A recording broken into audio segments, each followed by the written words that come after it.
Powell does remain hawkish, saying that we have a long way to go to tame inflation. I feel like the Fed is getting kind of Mr. Magoo-like again, where the last meeting it was a hike, but it was called a dovish hike, and now we've got a hawkish pause. I wonder what the mix will be in the July meeting. Hello and welcome back to my channel. The Fed just gave us a hawkish pause? Now many are wondering, what's that?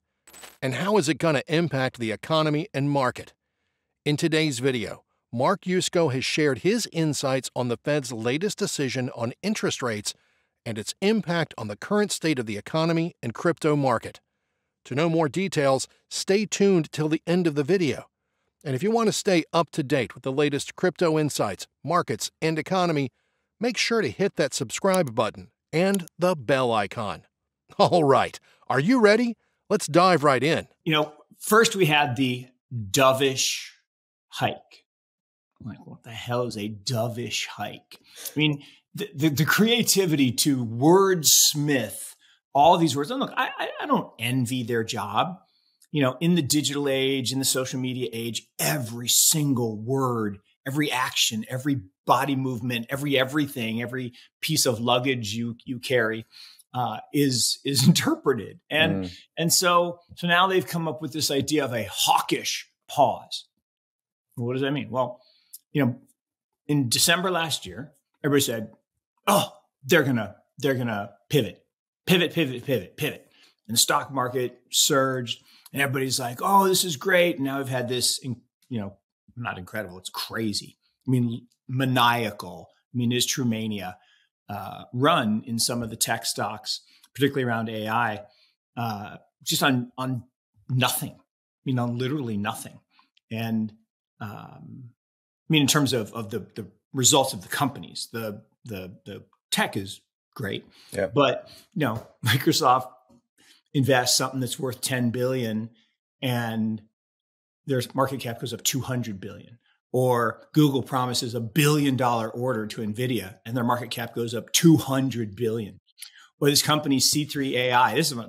And look, I've been wrong in the sense that this stock literally should be zero. The stock should be zero. Whatever they earn in revenue, they lose. Like they make 60 million in revenue every quarter, they lose 60 million every quarter. They eviscerate cash. There is no business there. And this stock is up like 400% this year because its ticker is AI. Everyone thinks it's open AI. And that's just stupid. So the market's lost their mind because of this belief that somehow the Fed's gonna, as you said, inject liquidity, but they're not. I mean, save the 300 billion that they did in an emergency around SVB, which reversed a whole bunch of the QT from last year.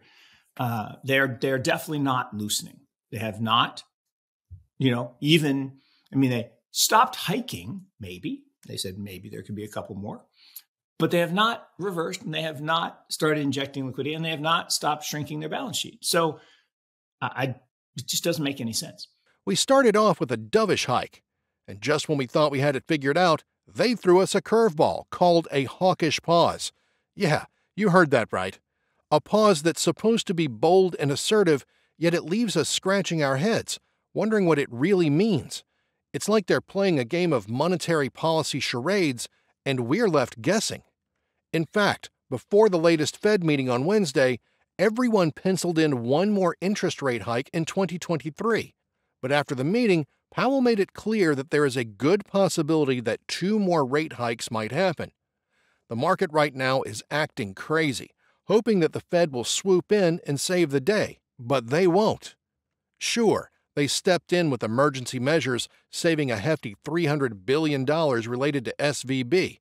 But let's get real. Interest rate hikes have hit the pause button, but they haven't reversed course or pumped liquidity into the system. Nope, their balance sheet is still shrinking. China, on the other hand, quietly, money printer go burr. They're quietly printing money, lowering interest rates. Their currency's off 5%. That's a big deal. Stock market had surged from October, then fell, gave it all back. But now in the last 2 weeks, suddenly is up again because people are like, oh, wait a second. They really are printing money. Their GDP really is going to be back to 6%. They really are focused on growth. Now, my favorite, Michael, is they've got a new bill, broad-based, they call it a white paper, actually, which I think is kind of funny, on crypto, that may reverse the ban. Shocking. No, not shocking. Like I said, China, I've been talking about this for China's playing Go. They're playing a different game. The rest of the world is arguing how to set up the checkerboard. They're playing a different game. From the lockdowns, which they fomented around the world. Well, why did they do that? Why did they destroy their own economy for 2 years? To gain market share, to gain a pause, back to the hawkish pause. They gained a pause in activity, pollution, all kinds of things. They had a big reset, and now they're stepping on the gas and sprinting away. They're first to CBDC. They're going to be first to a broad-based digital asset system. While the rest of the world may be twiddling their thumbs, China has been silently pulling some impressive stunts behind the scenes. It turns out that China has been printing money like there's no tomorrow, and everyone's starting to catch on. Their GDP growth is predicted to reach a staggering 6%. Now that's some serious economic muscle. Not just this, China has planned a bill calling it a white paper that might just reverse the ban on cryptocurrencies. They orchestrated global lockdowns, impacting their own economy as well, but they had a master plan in mind. They wanted to gain a larger slice of the market pie, hit the reset button, and then zoom ahead at full throttle. And now they are moving fast, launching their own digital currency, CBDC, and creating a complete digital asset system before anyone else. So hold on tight, because China is turning the tables on the financial playground. Let's get into the next clip to hear more from Mark Yusko. But before jumping ahead, be sure to give a big thumbs up to this video.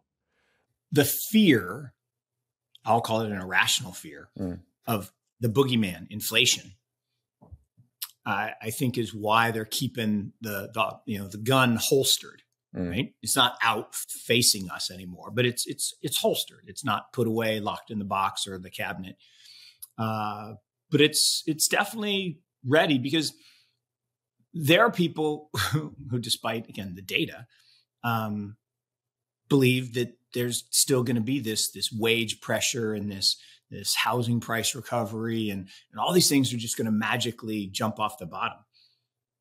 I don't see it. And again, for me, right, the only thing that's holding up the economy from being in recession, like declared a recession, is that we fudged the numbers on labor. If we didn't fudge the numbers on labor using the birth-death ratio and all these other metrics, we would have been in recession a long time ago. Not a depression-like recession, not a 1929-30, not a 1983, but a 2001 mild, shallow recession, a reset.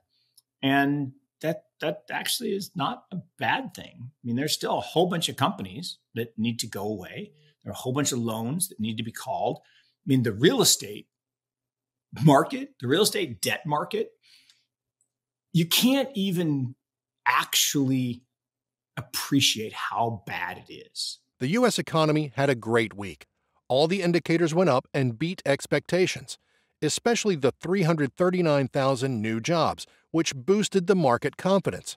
Many analysts and economists believe there is no fear of recession and that the U.S. economy is doing well and leading Europe. But according to Mark Yusko, the only thing standing between us and an official recession is a bit of number manipulation. We've been playing with the labor figures, using fancy metrics like the birth-death ratio to keep the dreaded R word at bay.